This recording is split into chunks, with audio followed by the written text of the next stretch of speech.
Shalom Israel partners, and welcome to our weekly report.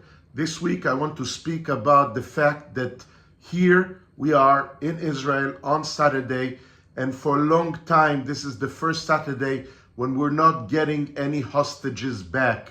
The negotiations with the Hamas is stuck somewhere. We're supposed to continue with phase A and finish with the live hostages and start getting more and more bodies of hostages that died in the tunnels of Hamas in Gaza.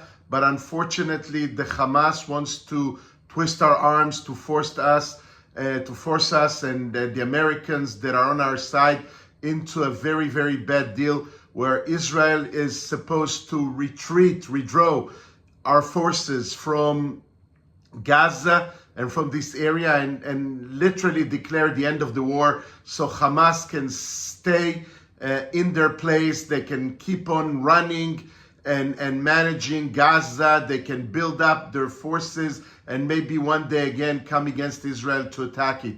Israel's main goal is to make sure that Hamas will never return to power in Gaza, will never obtain this forces, these powers that enable them to invade into Israel and cause such a huge damage on October 7th.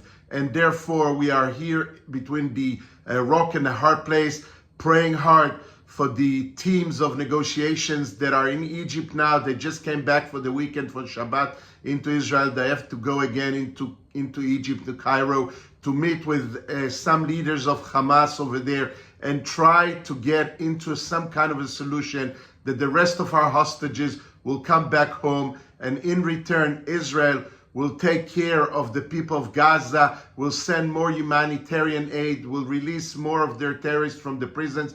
But we cannot agree to that demand, probably unprecedented demand of an organization that came to attack us, that they want to remain in power. So we are really in a very, very tough situations right now with the negotiations.